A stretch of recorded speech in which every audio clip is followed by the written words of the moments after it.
السلام علیکم ورحمۃ اللہ وبرکاتہ۔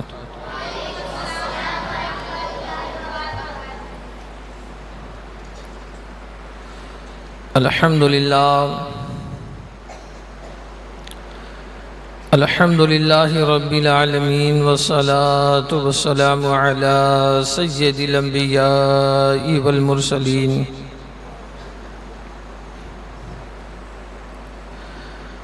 طیبین الطاہرین وابنہ الغوث العظم جیلانی وخواجہ اعظم اجمیری اجمعین، اما بعد۔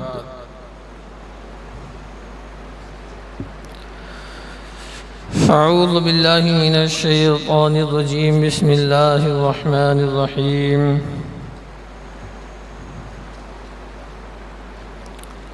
فاذکرونی اذکرکم واشکروا لی ولا تکفرون۔ یا ایہا الذین آمنوا استعینوا بالصبر والصلاۃ ان اللہ مع الصابرین۔ صدق اللہ العظیم وصدق رسول النبی الکریم ونحن علی ذلک لمن الشاہدین والشاکرین والحمد للہ رب العالمین۔ درود پاک پڑھی، اللہم صلی علی سیدنا و مولانا محمد معدن الجود والکرم وعلی آلہ واصحابہ وبارک وسلم۔ صلاۃ و سلام علیک یا رسول اللہ، یا رسول اللہ انظر حالنا، یا حبیب اللہ اسمع قالنا، اننی فی بحر حم مغرق خذ یدی الساحل لنا اشکالنا۔ بکار خیش حیرانم اغثنی یا رسول اللہ، پریشانم پریشانم اغثنی یا رسول اللہ۔ شہابی کس نوازی کن طبیبا، چارہ سازی کن مریض درد سیانم اغثنی یا رسول اللہ۔ یا رسول اللہ غم ہو گئے بے شمار، آقا بندہ تیرے نثار، آقا بگڑا جاتا ہے کھیل میرا، آقا آقا سوار آقا۔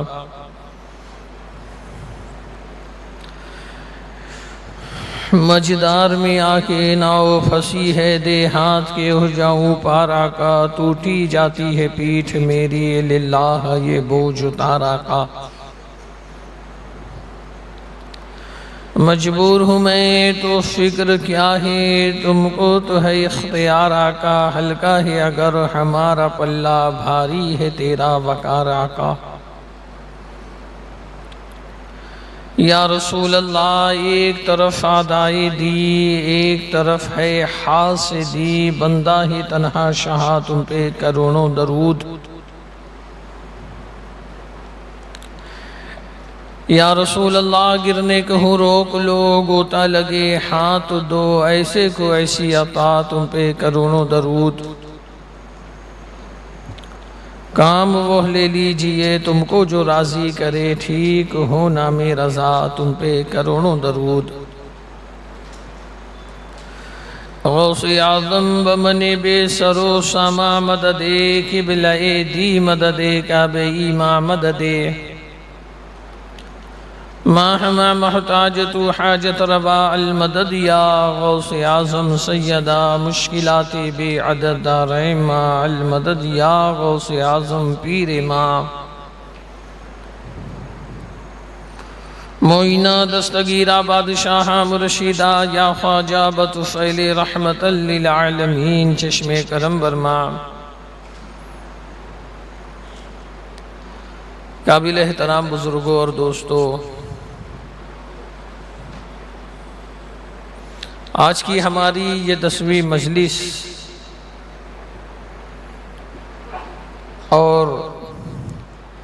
شب عاشورہ۔ شب عاشورہ کی فضیلت احادیث طیبات میں بہت ہے، اور یوم عاشورہ کی فضیلت، عاشورے کی نماز، جو بزرگان دین کے اقوال میں اس کی بھی بے حساب فضیلت ہے۔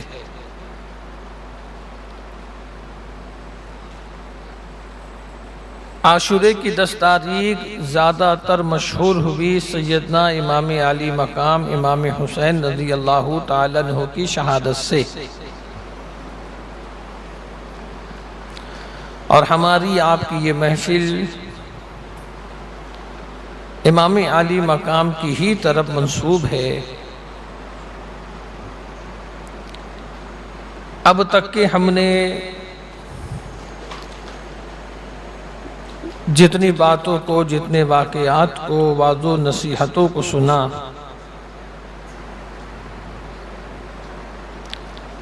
پوری بات کا خلاصہ صرف اتنا ہے کہ امام علی مقام رضی اللہ تعالی عنہ آپ کے رفقا، آپ کے جانثار، آپ کے ایوان و انصار،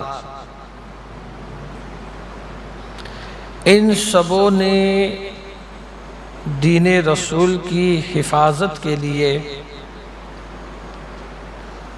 اپنا سب کچھ قربان کیا، مگر فاسق و فاجر کے آگے سر تسلیم خم کرنے سے انکار کیا۔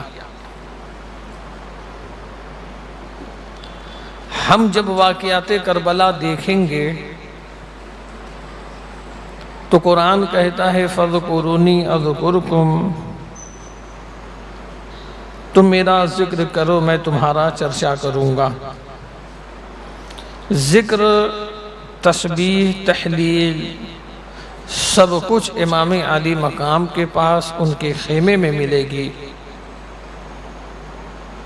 جب ہم دیکھیں گے یا ایھا الذین آمنوا استعینوا بالصبر والصلاۃ، تو نماز اور صبر بھی امام علی مقام کے ساتھ ہی ملے گا۔ جب ذکر امام علی مقام کے خیمے میں، صبر و نماز امام علی مقام کے ساتھ، تو اللہ کا وعدہ ہے ان اللہ مع الصابرین، کہ بے شک اللہ صبر کرنے والوں کے ساتھ ہے۔ تو ظاہر سی بات ہے اللہ کی نصرت، اللہ کی مدد بھی امام حسین کے ساتھ ہے۔ یہ ضروری نہیں کہ دشمن کو پچھاڑ کر فتح حاصل کی جائے، کبھی کبھی سر کٹا کر بھی فتح حاصل ہوتی ہے۔ امام علی مقام رضی اللہ تعالیٰ عنہ کی فتح یہی ہے کہ امام علی مقام نے اپنا سب کچھ قربان کیا اور دین رسول کو بچا لیا۔ یہی وجہ ہے مسلمانوں 1400 سال سے زائد کا عرصہ گزر گیا، مگر آج تک کے ذکر حسین باقی ہے اور قیامت تک باقی رہے گا۔ ہماری بات کل یہاں تک پہنچی تھی کہ حضرت امام علی مقام رضی اللہ تعالی عنہ 10ویں شب عاشور میں اپنے خیمے کے باہر تلوار کے قبضے پر اپنا سر رکھ کے بیٹھے تھے۔ آپ پر غنودگی طاری ہوئی، نیند آ گئی۔ بغیر اطلاع کے دشمنوں نے حملہ کیا۔ جب آواز خیمے کے بہت قریب ہوئی تو آپ کی بہن سیدہ زینب نے امام علی مقام سے کہا کہ بھائی دیکھو، دشمنوں کی آواز بڑے قریب سے آ رہی ہے۔ امام علی مقام نے جانے کا ارادہ کیا تو حضرت عباس جو امام علی مقام کے علمبردار تھے، انہوں نے عرض کیا حضور آپ رکیں، میں جا کر کے ان کا ارادہ معلوم کرتا ہوں۔ حضرت عباس جا کر کے جب ارادہ معلوم کرتے ہیں تو ان لوگوں نے کہا کہ حسین سے کہو بیعت کریں یا جنگ کریں۔ ان کی اس نیت بد کو حضرت عباس نے امام علی مقام کی بارگاہ میں عرض کیا تو امام علی مقام نے فرمایا کہ جا کے ان سے کہنا کہ مجھے ایک رات کی مہلت دو، یہ ایک رات کی مہلت تاکہ میں اپنے اللہ کی بارگاہ میں جی بھر کے سجدہ کر سکوں، یہ ایک رات کی مہلت تاکہ تسبیح و تحلیل سے اپنی زبان کو معطر کر سکوں، یہ ایک رات کی مہلت تاکہ یہ میری زندگی کی آخری رات ہو، جی بھر کے میں اپنے معبود حقیقی کو راضی کروں۔ عمرو بن سعد اور یزیدی لشکروں نے اس بات کو مان لیا، ایک رات کی مہلت ملی۔ ان تمام گفتگو کو ہم نے سنا۔ 61 ہجری کی صبح نمودار ہوتی ہے، جسے ہم اور آپ قیامت صغریٰ کہتے ہیں، کہ وہ دن بھی قیامت سے کم نہیں تھا کہ دن دہاڑے اہل بیت اطہار کو لوٹا گیا، 3 دن کی بھوک و پیاس کے ساتھ ساتھ ان پر ظلم و ستم کیے گئے۔ 10 محرم 61 ہجری جمعہ کا دن امام عالی مقام نے فجر کی نماز کی امامت فرمائی اور اپنی اہل بیت کے لیے، اپنے ساتھیوں کے لیے صبر و استقامت کی دعا کی۔ چونکہ اب تک کے جنگ کا باقاعدہ آغاز ہوا نہیں تھا، امام علی مقام رضی اللہ تعالی عنہ نے یزیدیوں کے سامنے جا کر کے خطبہ پڑھا۔ اس خطبے کے اندر امام علی مقام اپنے فضائل کو اور ان حدیثوں کو بیان فرماتے ہیں جس میں اللہ کے پیارے نبی صلی اللہ تعالی علیہ وسلم نے امام حسین کی عظمتوں کو بیان کیا۔ فضائل کو بیان کرنے کا مقصد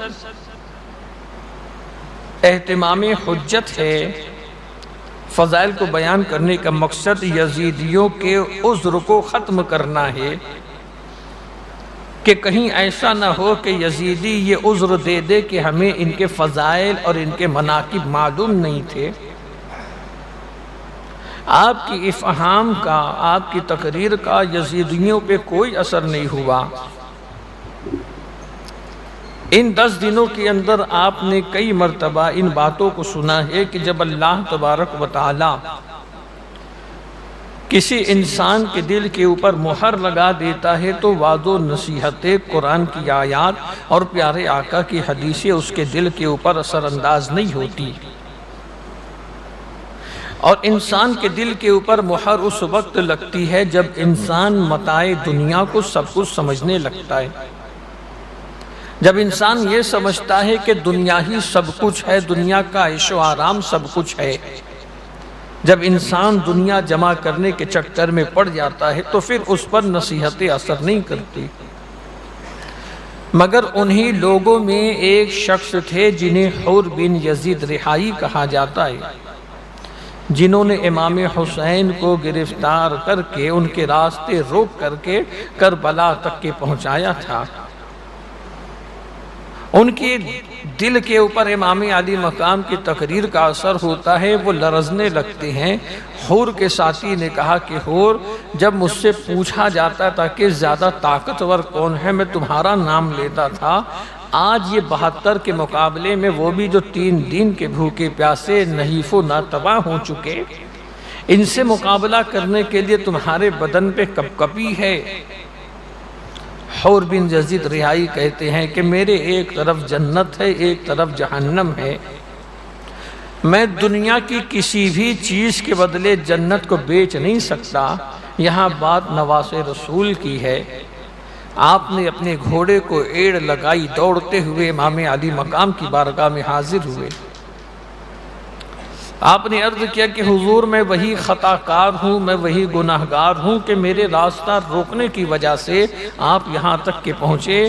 اللہ کی قسم اگر مجھ کو معلوم ہوتا کہ یہ لوگ ایسا سلوک آپ کے ساتھ کریں گے تو ہرگز میں آپ کا راستہ نہیں روکتا۔ کیا میری خطا معاف ہوگی؟ میں توبہ کی غرض سے حاضر ہوا۔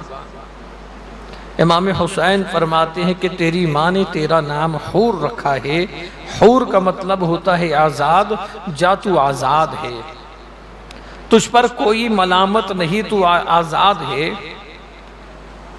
حور بن یزید رہائی سے امام علی مقام فرماتے اپنے گھوڑے سے نیچے اترو، عرض کرتے کہ حضور گھوڑے سے نیچے اترنے سے بہتر ہے آپ کی مدد کے لیے، آپ کی نصرت کے لیے میں اپنے گھوڑے پر ہی سوار رہوں۔ حور بھی جا کر کے یزیدیوں سے خطاب کرتے ہیں، انہیں سمجھانے کی کوشش کرتے ہیں، افہام و تفہیم کرتے ہیں، مگر ان کی بھی تقریر کا یزیدیوں کے دلوں پہ کوئی اثر نہیں ہوتا کہ ان کی آنکھوں پر پٹی پڑی تھی، دنیا کی لالچ تھی، دنیا کی دولت کی لالچ تھی۔ حور کے اوپر تیر برسانا شروع کیا، چونکہ اب تک کہ جنگ شروع نہیں ہوئی تھی، حور واپس آ جاتے ہیں۔ عمرو بن سعد اپنے علمبردار کو حکم دیتا ہے کہ جھنڈا لے کے میرے قریب آؤ۔ جب جھنڈا اس کے قریب لایا جاتا ہے تو سب سے پہلا تیر عمرو بن سعد امام علی مقام کی طرف چلا کے کہتا ہے کہ لوگوں گواہ رہنا کہ سب سے پہلا تیر میں نے چلایا ہے۔ امیر کے منہ سے یہ حکم سننے کے بعد یزیدیوں کے اندر جوش بھر گیا، جنگ کا واویلا کرنے لگے، مبارز طلب کرنے لگے، مگر اسی اثنا میں ایک نام ہے حضرت عبداللہ بن عمیر کلبی کا۔ یہ حضرت عبداللہ بن عمیر کلبی کون ہیں؟ یہ کوفہ کے رہنے والے تھے، کوفہ کے قریب ایک کنویں کے پاس ان کا اپنا ذاتی مکان تھا۔ انہوں نے کوفہ میں دیکھا کہ بہت ساری فوجیں جمع ہو رہی ہے، تو انہوں نے معلوم کیا کہ یہ فوج کیوں جمع ہو رہی ہے، تو انہیں بتایا گیا کہ نواسۂ رسول امام حسین سے مقابلے کے لیے جا رہے ہیں۔ عبداللہ بن عمیر کلبی کے دل میں بہت دنوں سے یہ بات تھی کہ اگر میری زندگی میں کبھی موقع ملے تو میں مشرکین کے ساتھ جہاد کروں تاکہ اللہ کی رضا حاصل کر سکوں، مگر اب تک کہ یہ موقع انہیں ملا نہیں۔ جب انہوں نے دیکھا کہ یہ لوگ امام علی مقام امام حسین جو نواسۂ رسول ہے، سیدہ فاطمہ کے لخت جگر ہے، ان سے مقابلے کے لیے جا رہے ہیں، تو یہ آ کر کے اپنی بیوی سے کہتے ہیں کہ میری خواہش تھی مشرکین کے ساتھ مقابلہ کرنے کی، میری خواہش تھی مشرکین کے ساتھ جہاد کرنے کی، مگر اب تک کہ وہ موقع ملا نہیں۔ ایک موقع اللہ نے دیا ہے کہ میں دشمنان حسین کے ساتھ مقابلہ کروں تو مشرکین کے ساتھ مقابلہ کرنے سے زیادہ اجر و ثواب مجھ کو اس میں ملے گا، تمہاری کیا رائے ہے؟ بیوی کہتی ہے بہت اچھی رائے ہے، تم بھی چلو، تمہارے ساتھ میں بھی چلتی ہوں۔ حضرت عبداللہ بن عمیر کلبی کی بیوی اپنے شوہر کو لے کر کے امام علی مقام کے خیمے میں داخل ہو جاتے ہیں۔ یہ لوگ امام علی مقام کے خیمے میں ہے، اور جب یزیدی لشکر کی طرف سے 2 یزیدی آتے ہیں میدان میں اور مبارز طلب کرتے ہیں کہ حسین ہمارے مقابلے میں کسی کو بھیجو، تو سب سے پہلے یہی عبداللہ بن عمیر کلبی جاتے ہیں یہ مقابلہ کرنے کے لیے۔ کچھ افہام و تفہیم، کچھ بات چیت ہوتی ہے۔ شروع زمانے میں جب مبارز طلب کیا جاتا تھا اور جب 2 لوگ آپس میں مقابلے کے لیے اکٹھا ہوتے تھے تو وہ خود اپنی زبان سے اپنے لیے شاعری کہا کرتے تھے، اپنی بڑائی کہا کرتے تھے۔ یزیدیوں نے اپنی بڑائی تو کہی، مگر حضرت عبداللہ بن عمیر کلبی کہتے ہیں کہ تو مجھے جانتا نہیں ہے، گرچہ میں کوفہ کا رہنے والا مگر قبیلہ بنو علیم کا ہوں اور ہماری بہادری بہت مشہور ہے، دونوں میں مقابلہ ہوتا ہے۔ آپ نے اسے قتل کر کے فنا فی النار کیا، دوسرا آیا اس سے مقابلہ کیا، حتیٰ کہ یہ مقابلہ چلتا رہا۔ عبداللہ بن عمیر کلبی شہید ہو جاتے ہیں۔ جب آپ شہید ہوتے ہیں، آپ کی شہادت سے پہلے ابھی آپ یزیدی سے مقابلہ کر ہی رہے تھے، آپ کی بیوی نے خیمے سے دیکھا، انہیں کچھ دکھا نہیں، قریب ایک لکڑی پڑی ہوئی تھی، یہ لکڑی لے کر کے دوڑتی ہے اور کہتی ہے کہ عبداللہ تمہیں مبارک ہو، دشمنان حسین سے لڑتے رہو، میں تمہاری مدد کے لیے آ رہی ہوں۔ جب خاتون کو دوڑتا ہوا امام علی مقام نے دیکھا تو ارشاد فرمایا کہ خاتون تم خیمے کے اندر آ جاؤ، اہل حرم کے پاس آ جاؤ، عورتوں پر جہاد واجب نہیں ہے، کیونکہ امام علی مقام کا حکم تھا خاتون واپس آ جاتی ہیں۔ عبداللہ بن عمیر کلبی شہید ہوتے ہیں، جب آپ کی شہادت کی خبر آپ کی بیوی کو ملتی ہے، جا کر کے اپنے شہید شوہر کی لاش کے پاس بیٹھ کر کے ان کے سر کو اپنی گود میں لے کر کے چہرے سے گرد و غبار کو صاف کرتے ہوئے کہتی ہے، اے عبداللہ تمہیں جنت مبارک ہو، تمہیں جنت کی سیر مبارک ہو۔ یہ اتنا ابھی کہہ رہی تھی، شمر دل جوشن کہتا ہے اپنے غلام سے کہ اس عورت کے سر کو بھی قلم کر دو۔ ایک تیر آتا ہے، وہ عورت بھی اپنے شوہر کے ساتھ شہید ہو جاتی ہے۔ یہ پہلی شہادت تھی۔ جب جناب حور نے دیکھا کہ کہیں ایسا نہ ہو کہ ناصران حسین باری باری چلے جائیں، میرا نمبر سب سے آخر میں آئے، یہاں پر کربلا کے واقعے میں ایک چیز آپ دیکھیں گے، آج مسلمان اپنی جان بچانے کی کوشش کرتا ہے، آج مسلمان اپنا مال بچانے کی کوشش کرتا ہے، آج مسلمان اپنا وقت بچانے کی کوشش کرتا ہے، راہ خدا میں خرچ کرنے کی جب بات آتی ہے، مگر کربلا میں جب آپ دیکھیں گے تو لوگ آگے بڑھ بڑھ کے جان قربان کرنے کا تقاضا کر رہے ہیں۔ لوگ کوشش کرتے ہیں کہ پہلے میں جاؤں، لوگ جستجو کرتے ہیں کہ پہلے میں جاؤں،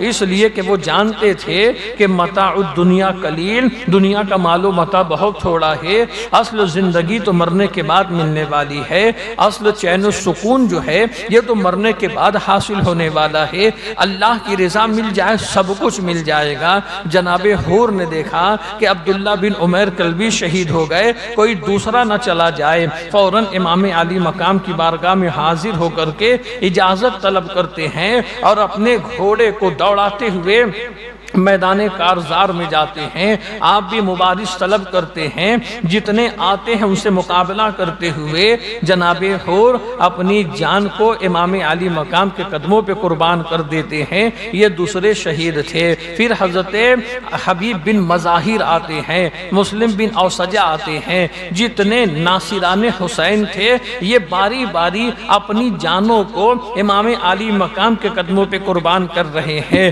اہل بیت کی محبت کا تقاضا اگر آپ کو دیکھنا ہے نا تو کربلا کے میدان میں آپ کو دکھے گا کہ اہل بیت سے محبت کیسی کی جاتی ہے کہ وہ 72 نفوس قدسیہ جو اہل بیت سے محبت کرنے والے تھے، وہ لوگ جو اہل بیت کے ساتھ آئے ہوئے تھے، وہ لوگ جو اہل بیت کے انصار تھے، مددگار تھے، وہ لوگ جو اہل بیت کی خدمت گزاری میں آئے ہوئے تھے، امام علی مقام کے رفقا، ان سے محبت کرنے والے، جب تک کہ یہ حیات تھے خاندان نبوی کا ایک شخص کو بھی ان لوگوں نے میدان میں جانے نہیں دیا ہے۔ پہلے سارے ایوان و انصار شہید ہو جاتے ہیں، پہلے محبان اہل بیت سب شہید ہو جاتے ہیں، اس کے بعد اہل بیت اطہار کے افراد کی باری آتی ہے۔ جب یہ سارے ایوان و انصار شہید ہو گئے تو سب سے پہلے حضرت مسلم بن عقیل کے ایک بیٹے تھے، ان کا بھی نام عبداللہ تھا، عبداللہ بن مسلم، یہ بڑے بیٹے تھے۔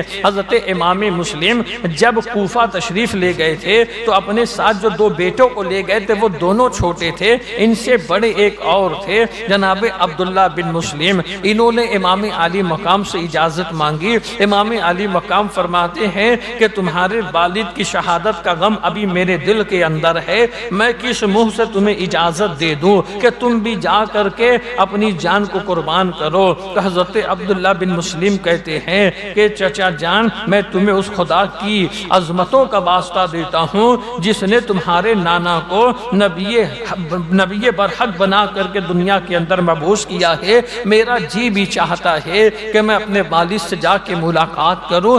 جب آپ کا اصرار بڑھتا ہے، آپ نے اجازت دی، یہ جا کر کے یزیدیوں سے مقابلہ کرتے ہیں۔ انہوں نے بھی کئی یزیدیوں کو قتل کیا، پھر یہ بھی منصب شہادت پر فائز ہو جاتے ہیں۔ ان کی شہادت کے بعد حضرت مسلم بن عقیل کے کئی بھائی تھے، وہ بھی اس وقت امام علی مقام کے ساتھ آئے ہوئے تھے، یکے بعد دیگرے وہ بھی اجازت لیتے جاتے اور اپنی اپنی جانوں کا نذرانہ امام علی مقام کے قدموں پہ قربان کرتے۔ مگر دیکھے مسلمانوں، یزیدی لشکر کے اندر امام حسین کی طرف سے جب کوئی جاتا تو تنہا جاتا تھا، جب مبارز طلب کرتا ایک آتا، حضرت امام علی مقام کے غلام غلام ذلت کے ساتھ اس سے قتل کر دیتے، دوسرا آتا اسے قتل کر دیتے، تیسرا آتا اسے قتل کر دیتے، تو اس کے بعد یزیدی کرتے کیا کہ چاروں طرف سے گھیر کر کے پہلے تیروں سے زخمی کرتے، پھر نیزہ مار کر کے بے حال کرتے،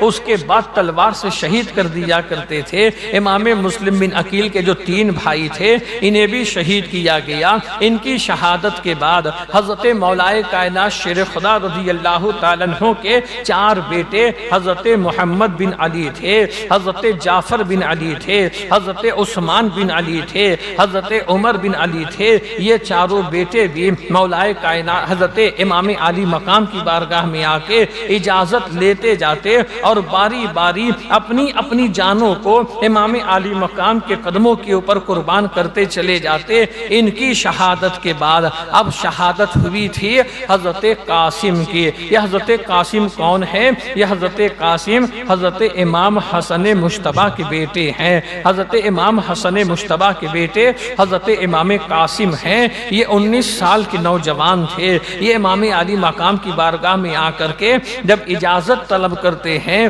امام علی مقام سے اجازت مانگتے ہیں کہ چچا جان مجھ کو اجازت دو، میں بھی میدان کارزار میں جا کر کے ان یزیدیوں سے مقابلہ کرنا چاہتا ہوں۔ امام علی مقام کی آنکھوں میں آنسو ہے، ارشاد فرماتے بیٹا قاسم میں تمہیں کس منہ سے اجازت دوں؟ اس لیے کہ تم میرے بھائی حسن کی ایک نشانی ہو، میں تمہیں ہرگز اس رنج میں جانے کی اجازت نہیں دے سکتا۔ حضرت قاسم کا اصرار بڑھتا ہے، آپ بضد ہو جاتے ہیں۔ جب آپ بضد ہوتے ہیں امام علی مقام ان کو اجازت دیتے ہیں۔ جب آپ میدان کارزار میں پہنچتے ہیں تو یزیدیوں میں سے کسی نے کہا کہ ایسا لگ رہا تھا کہ چاند آسمان سے زمین پہ آ گیا ہے۔ حضرت امام قاسم اتنے خوبصورت تھے، اتنے حسین و جمیل تھے، آپ نے فقط ایک کرتا پہنا ہوا تھا اور جنگ کے جو ساز و سامان ہوتے ہیں، جو اسلحے ہوتے ہیں، اتنا آپ کے پاس تھا نہیں۔ اپنے گھوڑے پہ سوار ہو کر کے اور جا کر کے عمرو بن سعد کو پکار کے فرماتے ہیں کہ تم میں کون ہے جس کو میرے مقابلے کے لیے بھیجو گے؟ عمرو بن سعد جو ہے ایک شامی پہلوان کو جس کا نام ارزق تھا اس سے کہتا کہ جاؤ اس سے مقابلہ کرو۔ اب چونکہ وہ پہلوان تھا، 19 سالہ لڑکے کے مقابلے میں آنا وہ اپنی توہین سمجھ رہا تھا۔ عمرو بن سعد سے کہتا ہے کہ اس بچے کے مقابلے میں مجھ کو بھیج رہے ہو، یہ تو میری توہین و بے حرمتی ہے۔ عمرو بن سعد کہتا ہے اسے بچہ نہ سمجھنا، یہ حسن کا بیٹا علی مرتضیٰ کا پوتا ہے، اسے تو ہرگز کمتر نہ سمجھنا۔ مگر چونکہ اب ارزق پہلوان تھا، اپنے 4 بیٹوں سمیت وہ آیا تھا، اس نے اپنے بڑے بیٹے کو اشارہ کیا کہ جا اور جا کر کے جو ہے قاسم کا سر لے کر کے آ جا۔ ارزق کا بیٹا آ کر کے امام قاسم سے مقابلہ کرتا ہے، ادھر سے تلوار چلے ادھر سے تلوار چلے، نیزہ ادھر سے چلے نیزہ ادھر سے چلے۔ تھوڑی ہی دیر میں حضرت قاسم ارزق کے بڑے بیٹے کو خاک و خون میں تڑپا دیتے ہیں۔ دوسرا بیٹا آتا ہے، امام قاسم اسے بھی قتل کر دیتے ہیں۔ تیسرا بیٹا آتا ہے، امام قاسم اسے بھی خاک و خون میں تڑپا دیتے ہیں اور چوتھے بیٹے کو بھی بڑی ذلت سے قتل کرتے ہیں۔ جب 4 بیٹے ارزق کے قتل ہو جاتے ہیں تو اب یہ ہاتھی کے جیسا دھاڑتا ہوا میدان میں آتا ہے، آ کر کے حضرت قاسم سے کہتا ہے کہ بچے اب اپنے آپ کو سنبھال، دیکھ تیری موت تیرے سامنے کھڑی ہے۔ حضرت امام قاسم فرماتے تم موت سے ڈراتا کس کو ہے؟ اس نے وار کیا، آپ نے اس کے وار کو خالی کیا، اس کے وار کو بیکار کیا۔ اس نے دوسری مرتبہ بھی وار کیا تو حضرت امام قاسم اس کے وار کو بیکار کرتے ہیں۔ جب آپ تلوار کو اٹھاتے ہیں تو ارزق کہتا ہے کہ یہ تلوار تو میرے بیٹے کی ہے۔ امام قاسم فرماتے ہاں تیرے بیٹے نے مجھ کو دی ہے کہ اسی سے میرے باپ کو قتل کر دینا۔ اتنا کہہ کر کے امام قاسم فرماتے کہ تو اپنے آپ کو بڑا شہسوار سمجھتا ہے، اپنے آپ کو بڑا بہادر اور جنگجو سمجھتا ہے، تجھے اتنا بھی شعور نہیں کہ تو اپنے گھوڑے کی زین کو کس سکے۔ اب جب آپ نے اتنا کہا تب وہ گھوڑے کی زین کو کسنے کے لیے جیسے ہی جھکتا ہے، امام قاسم وہ تلوار کا کاری ضرب لگاتے ہیں کہ ارزق پہلوان 2 ٹکڑے ہو کر کے جو ہے کربلا کے اندر خاک و خون میں تڑپنے لگتا ہے۔ جب یہ منظر یزیدیوں نے دیکھا تو عمرو بن سعد کہتا ہے کہ یہ علی کا پوتا ہے، اگر تنہا اس سے مقابلہ کیا جائے تو اس سے مقابلہ کر نہیں سکتے ہیں، لہٰذا جو ہے چند سپاہی جا کر کے چاروں طرف سے گھیر کر کے پہلے تیر سے انہیں زخمی کیا جائے۔ اب چاروں طرف سے امام قاسم کو گھیر کر کے پہلے دور سے تیر مار کے آپ کو زخمی کیا جاتا ہے، پھر نیزے سے آپ کو زخمی کیا جاتا ہے۔ آپ نڈھال ہو کر کے جب گھوڑے کی زین سے نیچے گرتے ہیں تو آپ امام عالی مقام کو پکارتے ہیں کہ چچا میری خبر لو، چچا میری خبر لو۔ یہ آواز سن کر کے امام عالی مقام رضی اللہ تعالیٰ عنہ اپنے خیمے سے باہر نکلتے ہیں تو کیا دیکھتے ہیں؟ چاند جیسا بیٹا خاک و خون میں تڑپ رہا ہے۔ فوراً قریب جاتے ہیں، امام قاسم کے سر کو اپنی گود میں رکھتے ہیں۔ امام قاسم اپنی آنکھ کو کھول کر کے امام حسین کے چہرے کی زیارت کرتے ہیں، عرض کرتے کہ چچا بہت پیاس لگی ہے۔ امام حسین فرماتے ہیں بیٹا تھوڑی دیر کی بات ہے، ان قریب حوض کوثر پہ ساقی کوثر کے ہاتھوں سے پانی پی لوگے، اس کے بعد پھر تمہیں کبھی پیاس نہیں لگے گی۔ امام قاسم بھی اپنی جان کو امام عالی مقام کے قدموں پہ قربان کر دیتے ہیں۔ امام قاسم کی شہادت ہوتی ہے۔ امام قاسم کی شہادت کے بعد اون و محمد آتے ہیں۔ یہ اون و محمد کون ہیں؟ یہ امام عالی مقام کے حقیقی بھانجے ہیں۔ ایک 15 سال کے ہیں اور ایک غالباً 13 سال کے اون و محمد یہ سیدہ زینب کے بیٹے ہیں۔ امام عالی مقام کی بارگاہ میں آ کے کھڑے ہو جاتے ہیں سر جھکا کر کے۔ امام عالی مقام فرماتے بیٹو کیا بات ہے؟ عرض کرتے مامو جان ہمیں بھی اجازت دو کہ ہم بھی راہ خدا میں اپنے سروں کو کٹا دے، اپنی جانوں کا نذرانہ پیش کر دے۔ امام عالی مقام فرماتے تم جاؤ اپنی امی کے پاس، تم بچے ہو، تم پر جہاد واجب نہیں۔ دونوں شہزادے کہتے ہیں تھوڑا سر اٹھا کر کے دیکھیے، ہماری امی ہمیں اپنے ساتھ لے کر کے آئی ہے، سیدہ زینب ہمیں اپنے ساتھ لے کر کے آئی ہے۔ امام عالی مقام حضرت زینب سے فرماتے بہن یہ تم کیا کر رہی ہو؟ یہ دو چھوٹے بچے ہیں، ابھی ان پر جہاد واجب نہیں۔ سیدہ زینب کہتی ہے کہ یہ میری عمر کی کمائی ہے، میں چاہتی ہوں کہ جب لوگ تمہاری بارگاہ میں اپنے سروں کا نذرانہ پیش کر رہے ہیں تو میں بھی اپنی طرف سے کچھ نذرانہ تمہیں دے دو، تاکہ کل قیامت کے دن میں اپنی والدہ کی بارگاہ میں یہ کہہ سکوں کہ آپ کے بیٹے حسین کے لیے میں نے اپنے دو شہزادوں کو قربان کیا ہے۔ حضرت سیدہ زینب کی باتوں پر امام عالی مقام اون و محمد کو بھی اس بات کی اجازت دے دیتے ہیں۔ یہ دونوں شہزادے میدان کارزار میں جاتے ہیں، مگر یاد رکھنا مسلمانوں دنیا ان کی عمر کو کم سمجھ کر کے انہیں کمتر نہ سمجھے، اس لیے کہ ان لوگوں کی رگوں میں جو خون ہے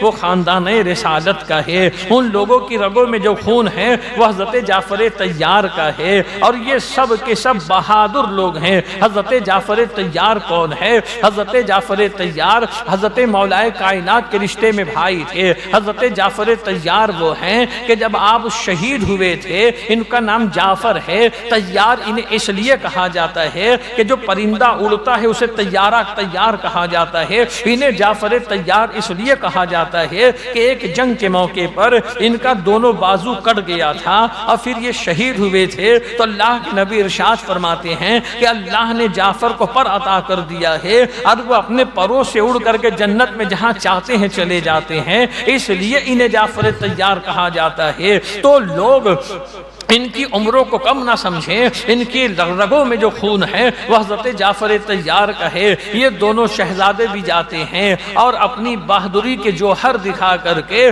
یزیدیوں کے دانت کھٹے کر کے کئی یزیدیوں کو فنا فی النار کر کے پھر یہ اپنی جان کو جان آفری کے حوالے کر دیتے ہیں۔ یہ دونوں شہزادے بھی شہید ہو جاتے ہیں۔ ان کی شہادت کے بعد حضرت عباس علمبردار امام عالی مقام کی بارگاہ میں آتے ہیں، یہ اجازت مانگتے ہیں، عرض کرتے ہیں کہ اب مجھے ان لوگوں کی پیاس دیکھی نہیں جاتی ہے، ہمارے خیمے میں اور جو ہے بیویاں پیاس کی وجہ سے تڑپ رہی ہے، چھوٹے چھوٹے بچے پیاس کی وجہ سے بلک رہے ہیں کہ اے سردار مجھے اجازت دو کہ میں فرات میں جا کر کے پانی لے کر کے آ جاؤں۔ امام عالی مقام چند نصیحتیں فرمانے کے بعد حضرت عباس کو اجازت عطا فرماتے ہیں۔ حضرت عباس پانی کا مشکیزہ لے کر کے اپنے گھوڑے پہ سوار ہو کر کے نہر فرات کی طرف بڑھتے ہیں۔ جب آپ فرات کی طرف بڑھنے لگتے ہیں تو عمرو بن سعد حکم دیتا ہے کہ عباس کا راستہ روک دو، ہرگز پانی خیمے حسین میں جانے نہ پائے،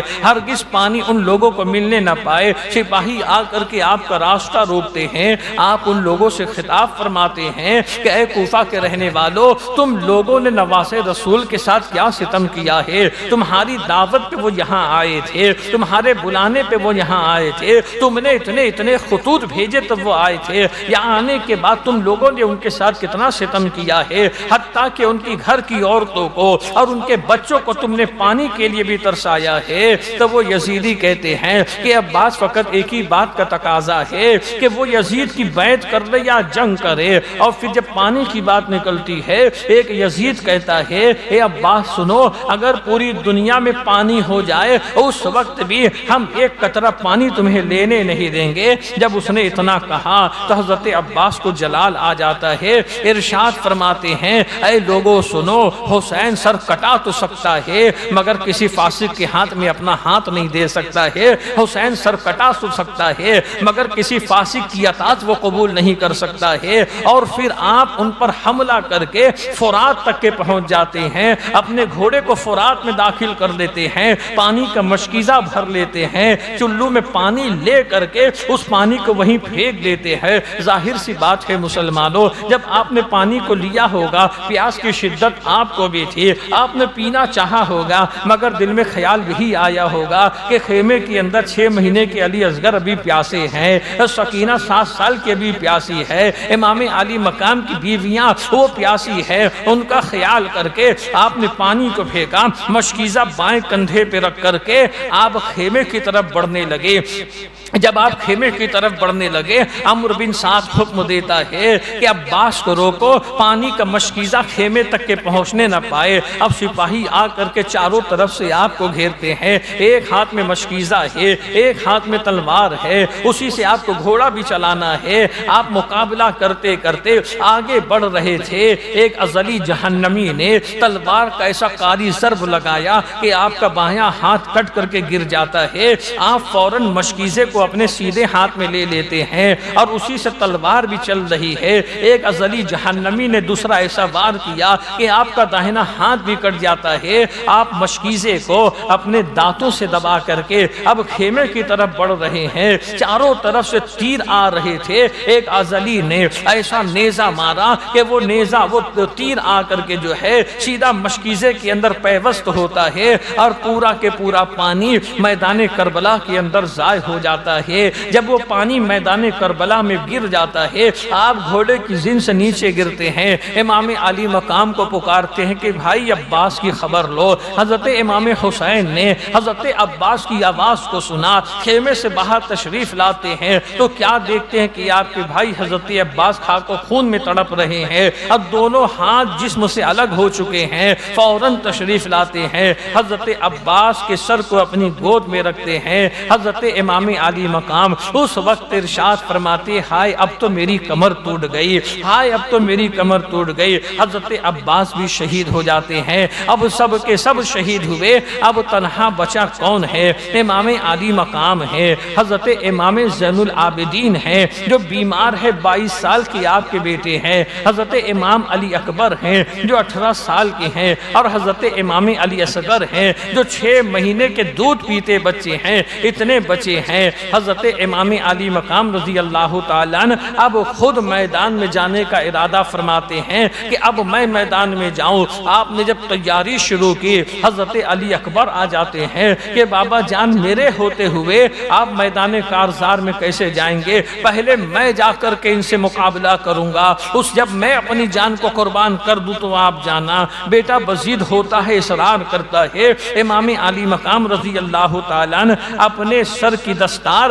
حضرت علی اکبر کے سر کے اوپر باندھتے ہیں، حضرت امام علی اکبر کو تیار کرتے ہیں۔ آپ دیکھیے مسلمانوں، کربلا سے کتنی عبرت ہمیں ملتی ہے، کربلا سے کتنا سبق ہمیں ملتا ہے۔ آج ہم اپنے بچوں کو دین سیکھنے سے روکتے ہیں، کربلا کے اندر امام حسین اپنے بچوں کو قربان کرتے ہیں دین بچانے کے لیے، اپنے بچوں کو قربان کر رہے ہیں دین بچانے کے لیے، اپنے بچوں کو تیار کر رہے ہیں دین بچانے کے لیے۔ ہمارے بچوں کے پیر میں کانٹا چبھ جائے تو ہم بے چین و بے قرار ہو جاتے ہیں۔ امام علی مقام نے اپنی آنکھوں سے دیکھا تھا حضرت امام قاسم کو تیر لگ رہے ہیں، حضرت امام علی مقام نے اپنی آنکھوں سے دیکھا تھا عباس کے دونوں بازو کٹ رہے ہیں، جتنا ظلم ہوا ہے ہر ظلم کو امام علی مقام نے اپنی آنکھوں سے دیکھا ہے اور خندہ پیشانی سے ہر مصیبت کا سامنا کیا ہے تاکہ رہتی دنیا تک کے اور قیامت تک کے رسول اللہ کا دین باقی رہ جائے،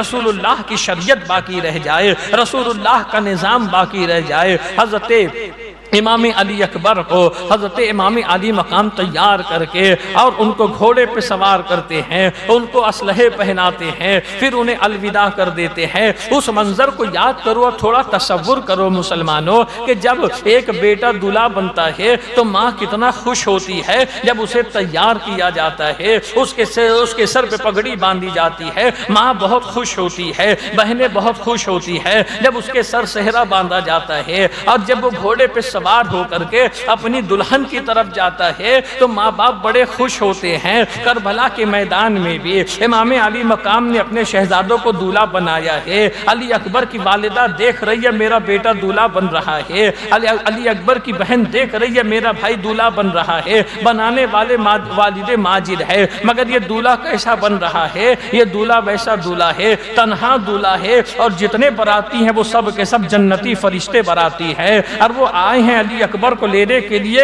کہ جنت کی حوران بہشت تمہارا انتظار کر رہی ہے اور جنت کے تمام اعلیٰ مقام تمہارے منتظر ہے۔ کتنی حیرت کی بات ہے نا مسلمانوں کہ آج ہم اور آپ اہل بیت سے محبت کی دعوت داری تو کرتے ہیں، مگر جب رسول اللہ کے دین کی بات آتی ہے، جب عمل کی بات آتی ہے، ہم کتنے پیچھے چلے جاتے ہیں۔ ہمیں اپنی جوانی دیوانی لگتی ہے، ہمیں یہ لگتا ہے کہ جوانی موج کرنے کے لیے ہے، ہمیں یہ لگتا ہے کہ جوانی عیاشی کرنے کے لیے ہے، ہمیں یہ لگتا ہے کہ زندگی 4 دن کی ہے، جتنا کرنا ہے کر لو، مرنے کے بعد کیا ہوگا کس نے دیکھا ہے؟ نہیں مسلمانوں، یہ جوانی اللہ نے جو دی ہے نا، کل قیامت کے دن اللہ تبارک و تعالی اسی جوانی کا ہم سے حساب لینے والا ہے۔ جو اللہ نے دولت عطا فرمائی ہے نا، کل قیامت کے دن اللہ اسی دولت کا ہم سے حساب لینے والا ہے۔ تو سمجھداری اسی میں ہے کہ ہم دنیا میں رہتے ہوئے اپنی جوانی کو دیوانی نہ بنائیں۔ اپنی جوانی کو دیوانی بنانا ہے تو رسول اللہ کا دیوانہ اپنے آپ کو بنا لو، رسول اللہ کے دین کا دیوانہ اپنے آپ کو بنا لو۔ اگر تم رسول کے دیوانے بن جاؤ گے نا، دنیا میں بھی کامیاب رہو گے اور مرنے کے بعد بھی کامیابی تمہارا مقدر ہو جائے گی، کامرانی تمہارا مقدر ہو جائے گی۔ امام علی مقام رضی اللہ تعالیٰ عنہ نے اپنے 18 سالہ نوجوان کو تیار کیا اور میدان کارزار کی طرف بھیجا۔ حضرت علی اکبر جب جاتے ہیں، حضرت علی اکبر بھی جا کے مبارز طلب کرتے ہیں۔ حضرت امام علی اکبر کے تعلق سے ایک روایت یہ ہے کہ حضرت امام علی اکبر اہل بیت اطہار میں رسول اللہ سے مشابہ سب سے زیادہ تھے، یہ بہت زیادہ رسول اللہ کے مشابہ تھے۔ بعض صحابہ کرام کہا کرتے تھے کہ جب ہمیں رسول کی یاد آتی تھی، ہم علی اکبر کو دیکھ لیتے ہمارے دل کو قرار آ جاتا تھا، ان کو دیکھ لیتے ہمیں سکون مل جایا کرتا تھا۔ علی اکبر بھی میدان میں اترے ہیں، یہ بھی مبارز طلب کرتے ہیں۔ آپ کے مقابلے میں بھی یکے بعد دیگرے کئی آتے ہیں، آپ سب کو فنا فی النار اور وصل جہنم کرتے ہیں۔ آپ کو بھی چاروں طرف سے گھیر کر کے تیروں سے زخمی کیا جاتا ہے۔ جب آپ کو تیروں سے زخمی کیا جاتا ہے، ایک مرتبہ یہ کئی لوگوں کو فنا فی النار کرنے کے بعد امام علی مقام کی بارگاہ میں حاضر ہوئے تھے، عرض کرتے ہیں کہ والد ماجد کی بارگاہ میں کہ ابا حضور ایک گھٹ پانی اگر مجھے مل جائے تو میں کئی یزیدیوں کا صفایا کر سکتا ہوں۔ امام علی مقام فرماتی علی اکبر تھوڑی دیر اور صبر کر لو، ساقی کوثر جام کوثر لیے تمہارا انتظار کر رہے ہیں، اب تمہاری پیاس دنیا کے پانی سے نہیں بجھنے والی ہے۔ البتہ امام حسین اپنی انگوٹھی ان کے منہ میں ڈالتے ہیں جس کے چوسنے سے انہیں تھوڑا تسکین ملتی ہے، اور پھر جا کر کے یہ مقابلہ کرتے ہوئے اپنی جان کو جانی آفری کے حوالے کر دیتے ہیں۔ اس کے بعد امام علی مقام جب اپنے خیمے میں آتے ہیں، آپ کی اہلیہ جناب رباب بنت قیس جو حضرت امام علی اصغر کی والدہ تھی، 6 مہینے کے علی اصغر کو لے کر کے آپ کی بارگاہ میں آتی ہے کہ اے میرے سرتاج، یہ 6 مہینے کا بچہ ہے، پیاس کی شدت سے کیسا بلک رہا ہے، یہ اپنی سوکھی زبانیں دکھاتا ہے، بے ہوش ہو جاتا ہے، اس بچے کو لے کر کے جاؤ۔ یہ انسان کتنا ہی ظالم کیوں نہ ہو مگر چھوٹے بچوں پہ اسے ترس آ جاتا ہے، وہ اگر چند گھونٹ پانی کے اس بچے کو دے دے، اس بچے کی جان بچ سکتی ہے۔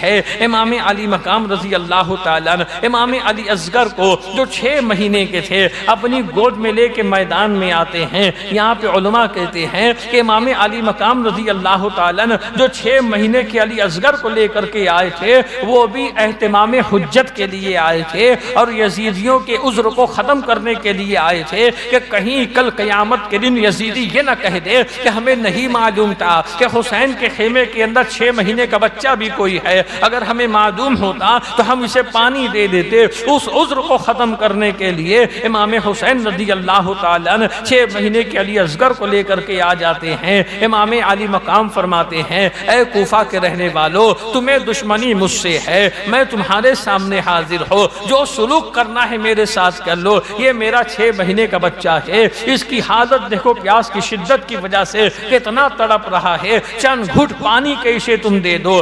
آپ ان سے پانی کا تقاضا کرتے ہیں۔ عمرو بن سعد نے اشارہ کیا تو حور بن کاہل یہ تیر کا جو ہے ہرملہ بن کاہل جو ہے یہ تیر کا نشانہ لگا کر کے ایسا تیر چلاتا ہے جو علی اصغر کی گردن سے ہوتا ہوا امام علی مقام کے بازو میں چبھ جاتا ہے، امام علی مقام کے بازو میں پیوست ہو جاتا ہے۔ حضرت امام علی مقام اس تیر کو نکالتے ہیں، اللہ کی بارگاہ میں دعا کرتے ہیں پروردگار حسین کی چھوٹی قربانی کو بھی اپنی بارگاہ میں قبول فرما لے، حسین کی چھوٹی قربانی کو بھی اپنی بارگاہ میں قبول فرما لے۔ امام علی مقام لا کر کے الشہداء کے ساتھ اس ننھے سے شہید کو بھی رکھ دیتے ہیں اور شہداء کی صف میں اس ننھے سے شہید کو بھی رکھ لیتے ہیں۔ اب کوئی نہیں بچا ہے، اب تنہا امام علی مقام رضی اللہ تعالیٰ ہے اور حضرت امام زین العابدین ہے۔ اب امام علی مقام خود جانے کا ارادہ کرتے ہیں۔ آپ جب تیاری شروع کرتے ہیں تو کیا دیکھتے ہیں،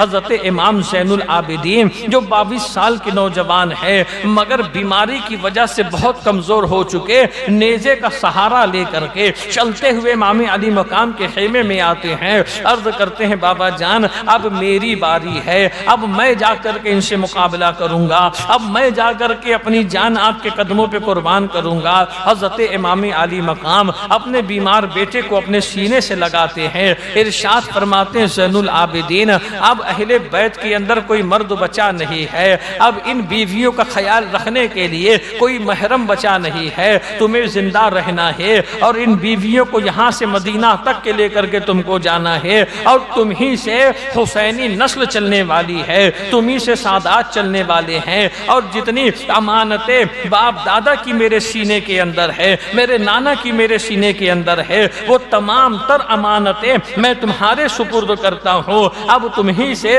سیدوں کا سلسلہ چلنا ہے، سادات کا سلسلہ چلنا ہے، اس لیے ہرگز میں تمہیں جنگ میں جانے کی اجازت نہیں دیتا۔ امام علی مقام رضی اللہ تعالیٰ عنہ حضرت امام زین العابدین کے سر پر اپنے سر کا امامہ باندھتے ہیں اور انہیں اپنی خلافت عطا فرماتے ہیں اور انہیں فرماتے ہیں کہ میرے بعد تم ہی میرے جانشین رہو گے، اور پھر ان کو ان کے بستر علالت پہ لٹا کر کے امام علی مقام اپنا صندوق کھولتے ہیں۔ صندوق کے اندر ایک جبہ تھا، وہ جبہ جو نبی کریم صلی اللہ تعالیٰ علیہ وسلم نے حضرت مولا کائنات کو عطا فرمایا تھا اور مولا کائنات سے وہ حضرت امام حسین کو ملا، اس جبے کو زیب تن فرماتے ہیں۔ حضرت رسول پاک صلی اللہ تعالیٰ علیہ وسلم کا امامہ اپنے سر مبارک پہ باندھتے ہیں، مولا کائنات کی ذوالفقار اپنے ہاتھ میں لیتے ہیں، حضرت امیر حمزہ کا جو ہے امیر حمزہ کی ڈھال لیتے ہیں اور حضرت جعفر طیار کا نیزہ لیتے ہیں اور حضرت امام حسن مجتبیٰ کا پٹا اپنی کمر پہ باندھتے ہیں اب یہ کربلا کا تاجدار ہے، اب یہ کربلا کا شہنشاہ ہے کہ اس طریقے سے تیاری کر رہا ہے۔ اب ان تمام چیزوں کو مسلمانوں تھوڑا سی عالم تصور میں سوچو کہ حضرت امام حسین کی دو بیویاں کربلا کے میدان میں ہے، حضرت سیر بانو ہیں اور جناب رباب ہے، حضرت امام حسین کی بہن حضرت سیدہ زینب ہے، امام حسین کی بیٹی سیدہ سکینہ ہے اور حضرت زین العابدین ہے اور چھوٹے چھوٹے بچے ہیں۔ اس وقت ان بیویوں کے دلوں پہ کیا گزر رہی ہے کہ اپنے سرتاج کو دیکھ رہے ہیں کہ یہ کربلا کا تاجدار آج اپنا آخری دیدار کرا رہا ہے اور وہ بھی پردیس کے اندر ہے، یہاں سے مدینہ کتنا دور ہے، وہ بھی ہم جو ہے اپنے وطن سے بہت دور ہیں، مظلومیت اتنی ہے کہ اسے ہم بیان نہیں کر سکتے ہیں، مگر خاتونوں نے رہتی دنیا تک کی عورتوں کو یہ سبق دے دیا ہے کہ کربلا میں جتنا ظلم و ستم ہوا ہے صبر امام حسین کے اندر ہے اور حیا اور پردہ کربلا والوں کے جو ہے امام حسین کے گھر کی عورتوں کے اندر ہے کہ اتنے ظلم کے بعد بھی نہ تو سیدہ زینب بے پردہ ہوئی ہے، نہ تو شہربانو بے پردہ ہوئی ہے، نہ تو سیدہ سکینہ بے پردہ ہوئی ہے۔ اہل بیت کی عورتوں نے اپنی حیا کو اور اپنے پردے کو اس وقت بھی باقی رکھا ہے۔ امام علی مقام رضی اللہ تعالیٰ اپنا آخری دیدار کرواتے ہیں اپنے گھر کی عورتوں کو، اہل بیت کی اہل بیت کی عورتوں کو اللہ کے سپرد کر کے ان کے لیے صبر و استقامت کی دعا فرما کر کے امام علی مقام اب کربلا کی طرف روانہ ہوتے ہیں۔ یزیدیوں کے سامنے جا کر کے امام علی مقام رضی اللہ تعالیٰ اس وقت پھر ایک خطبہ ارشاد فرماتے ہیں۔ اللہ کی حمد و ثنا کرنے کے بعد امام علی مقام رضی اللہ تعالیٰ فرماتے ہیں کہ اے لوگوں میرا حسب و نسب دیکھ لو کہ میں رسول اللہ کا بیٹا ہوں، میں علی کا بیٹا اور میں فاطمہ کا نور نظر ہوں۔ اے لوگوں سن لو، میرے اور میرے بھائی کے تعلق سے اللہ کے نبی نے کہا ہے، اللہ کے رسول نے فرمایا کہ جس نے حسن و حسین کو وصیت دی اس نے مجھے اذیت دی، اور جس نے مجھے اذیت دی اس نے خدا کو وصیت دی، اور جس نے خدا کو وصیت دی خدا اسے قیامت کے دن جہنم میں ڈالے گا۔ اے شامیوں کوفہ والو اللہ سے ڈرو۔ آپ نے ان لوگوں کو وعد و نصیحت تو کی مگر چونکہ ان کی ہدایت سے آپ پہلے سے ہی نا امید تھے کہ ان کے اوپر ہدایت کا نصیحت کا کوئی اثر نہیں ہوگا، مگر چونکہ اہتمام حجت کرنا تھا وہ سب یہی کہتے ہیں حسین بات تمہاری فضیلت کی نہیں ہے، بات یہاں پہ اطاعت کی ہے، بات یہاں پہ بیعت کرنے کی ہے، تم بیعت کر لو سارے معاملات اچھے ہو جائیں گے۔ امام علی مقام رضی اللہ تعالیٰ عنہ نے پھر بیعت سے انکار کیا، ارشاد فرمایا اب تمہارا ارادہ جو ہے اپنے ارادے کو عملی جامہ پہنا دو، اپنے ارادے کو پورا کرو، اب میرے مقابلے میں کس کو بھیجتے ہو بھیجو۔ آپ دیکھیں مسلمانوں، پہلے تو 3 دن کی بھوک و پیاس ہے، پہلے سے 3 دن کی بھوک و پیاس، اور پھر 72 نفوس قدسیہ کی شہادت کے بعد ان کے جسموں کو اپنے کندھوں پہ رکھ کر کے میدان سے خیمے تک کے لانا ہے۔ 56 سال کی عمر ہے، 56 سال کی عمر میں اتنا بوجھ ہے۔ ایک روایت میں یہ بھی آیا کہ امام علی مقام رضی اللہ تعالیٰ عنہ کے جو ریشے مبارک تھے نا یہ سب اس وقت تک کے کالے تھے، اس وقت تک کہ آپ کی داڑھی میں بال سفید نہیں ہوئے تھے، مگر جب کربلا کا معاملہ ہوا ہے تو فجر کی نماز کے بعد سے لے کر کے اور شہادت ہونے تک کے امام علی مقام کے پورے بال سفید ہو گئے تھے۔ اس لیے کہ بالوں کی جو سفیدی جہاں ایک بڑھاپے کی وجہ سے ہوتی ہے، دوسری ایک وجہ فکر بھی ہوا کرتی ہے کہ فکر کی وجہ سے انسان کے بال سفید ہو جایا کرتے ہیں۔ اتنا ظلم ہے۔ امام علی مقام رضی اللہ تعالیٰ عنہ نے فرمایا اب تم اپنے ارادے کو پورا کرو، میرے مقابلے کے لیے کس کو بھیجتے ہو بھیجو۔ تو عمرو بن سعد نے شام کے پہلوانوں کو جمع کر کے رکھا تھا، مصر کے پہلوانوں کو بچا کر کے رکھا تھا جو امام حسین سے مقابلہ کرے۔ اب باری باری یہ پہلوان آتے تھے، امام علی مقام سے مقابلہ کرتے تھے، یہ 2 ہاتھ بھی مقابلہ نہیں کر پاتے تھے۔ علی کا یہ شیر تھوڑی دیر میں انہیں خاک و خون میں تڑپا دیتا تھا۔ جب لوگوں نے یہ دیکھا، بدر بن سہیل نے جب دیکھا کہ کس طریقے سے مقابلہ ہو رہا ہے تو بدر بن سہیل کہتا ہے اے عمرو بن سعد کیسے نامردوں کو حسین کے مقابلے میں بھیج رہا ہے کہ یہ 2 ہاتھ بھی نہیں لڑ پاتے ہیں۔ یہ دیکھ میرے 4 بیٹے ہیں، ابھی ایک جا کر کے حسین کا سر لے کر کے آئے گا۔ اس نے اپنے بڑے بیٹے کو بھیجا، جب وہ بڑا بیٹا بدر بن سہیل کا بڑا بیٹا امام علی مقام کی بارگاہ میں آتا ہے، جنگ کے لیے امام علی مقام فرماتے ہیں اگر تیرا باپ میرے مقابلے میں آتا تو اچھا ہوتا، اس لیے کہ تیرے باپ کے سامنے میں تجھے قتل کر دوں، تیرے باپ کو بڑا برا لگے گا، اس پہ کیا گزرے گی۔ اس نے وار کیا، آپ نے خالی کیا، تھوڑی دیر میں آپ نے اس کو خاک و خون میں تڑپا دیا۔ بدر بن سہیل کے چاروں بیٹوں کو آپ نے فنا فنار کیا۔ عمرو بن سعد نے جب دیکھا کہ یہ منظر ہے کہ حسین، امام حسین رضی اللہ تعالیٰ عنہ جو شیر خدا کے بیٹے ہیں، تنہا ان سے مقابلہ نہیں کیا جا سکتا، تو کئی 100 فوجوں کو بھیج کر کے آپ کو چاروں طرف سے گھیرا جاتا ہے، اتنی تیر برسائے جاتے ہیں کہ تیر سے زخمی ہو کر کے آپ کا گھوڑا کام کے لائق نہیں تھا، آپ گھوڑے کی زن سے نیچے اتر جاتے ہیں۔ ایک ازلی جہنمی نے تیر جو ہے زہر میں بھونجا ہوا ایک تیر چلایا جو آ کر کے آپ کی پیشانی کے اندر پیوست ہو جاتا ہے۔ یہ کون سی پیشانی تھی؟ وہ پیشانی تھی جسے اللہ کے نبی صلی اللہ علیہ وسلم بار بار چوما کرتے تھے، یہ وہ پیشانی تھی جسے اللہ کے نبی سونگا کرتے تھے کہ یہ میرے بیٹے جنتی پھول ہیں، ان کے بدن سے جنت کی خوشبو آتی ہے۔ وہ پیشانی کے اندر وہ تیر پیوست ہوتا ہے، امام علی مقام گش کھا جاتے ہیں۔ ایک ازلی جہنمی نے پیچھے سے ایک نیزہ مارا جو آپ کی کمر سے ہوتا ہوا آگے کی طرف نکل جاتا ہے۔ امام علی مقام اسی وقت حالت سجدہ میں گرتے ہیں اور اپنی جان کو جان آفری کے حوالے کر دیتے ہیں۔ اسی چیز کو ایک شاعر نے کہا ہے کہ ادوت جب سر پہ تیگ تولے، حسین سجدے میں جا کے بولے مدینے والے گواہ رہنا نماز میری قضا نہیں ہے۔ کہ امام حسین رضی اللہ تعالیٰ عنہ نے بھی اس وقت سجدہ کر کے دنیا والوں کو یہ بتایا ہے، اے دنیا والوں تمہاری ساری کامیابی اللہ کی بارگاہ میں جھکنے کے اندر ہے، تمہاری تمام سربلندی اللہ کی بارگاہ میں جھکنے کے اندر ہے۔ حضور نظمی میاں فرماتے ہیں نا کہ ہماری ساری نماز قربان اس ایک سجدے کی عظمتوں پر، سجدہ وہ فاطمہ کے بیٹے نے جو کربلا میں ادا کیا ہے، تو امام علی مقام بھی شہید ہو جاتے ہیں۔ امام علی مقام کی شہادت کے بعد اب آپ دیکھیے کہ کربلا کے میدان میں ظلم و ستم کا جو ننگا ناچ ناچا گیا تھا کہ شہادت کے بعد بھی ان لوگوں نے بس نہیں کیا تھا، امام علی مقام شہید ہو جاتے ہیں۔ شمر دل جوشن اپنے ساتھیوں کو لے کر کے آتا ہے، امام علی مقام اور جتنے شہید تھے سب کے سروں کو ان کے بدن سے الگ کر دیتا ہے۔ یہاں تک کہ بات نہیں ہوتی ہے مسلمانوں، ایک ازلی خبیث آ کر کے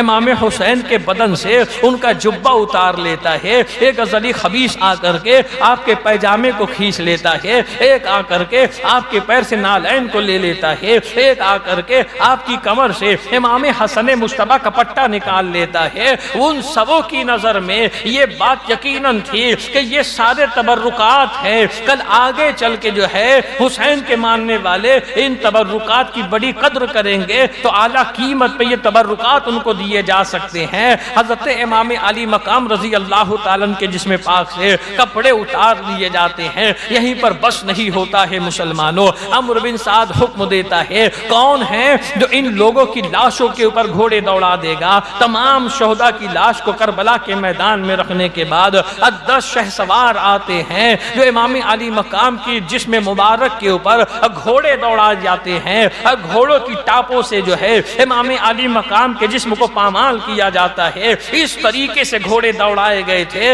کہ پورے جسم مبارک کی ہڈیاں یہ مثل سرما ہو گئی تھی، اتنا ظلم کیا گیا۔ یہیں پر بس نہیں کیا گیا مسلمانوں، اس کے بعد یزیدی لشکر نے خیمے کے اوپر حملہ کیا، جتنے ساز و سامان تھے ان سامانوں کو لوٹ لیا گیا، خیمے میں آگ لگا دی گئی، حتیٰ کہ جو خواتین اہل بیت اطہار خیمے کے اندر تھی ان کے سروں سے دوپٹہ بھی چھین لیا گیا تھا، ان کے سروں سے جو ہے چادریں بھی چھین لی گئی تھی اور انہیں جو ہے بے پردہ کرنے کی ناپاک کوشش کی گئی تھی۔ مگر اللہ کے نبی کی یہ شہزادیاں، اللہ کے رسول کے یہ بیٹیاں جو ہے اتنی باحیا تھی کہ روایت میں آیا ہے کہ سیدہ زینب نے شہداء کے خونوں میں جو ریت ملا، جو ہے ریت کے اندر شہداء کا جو خون خون ملا ہوا تھا اس ریت کو اپنے چہرے پہ لگا کر کے اپنے بال کو آگے کر کے اپنے چہرے کا پردہ کر لیتی ہے، اپنے آپ کو بچاتی ہے۔ اتنا ظلم ہوا، اتنا ظلم ہوا۔ اس کے بعد عمرو بن سعد حکم دیتا ہے کہ اس کے جتنے یزیدی قتل کیے گئے تھے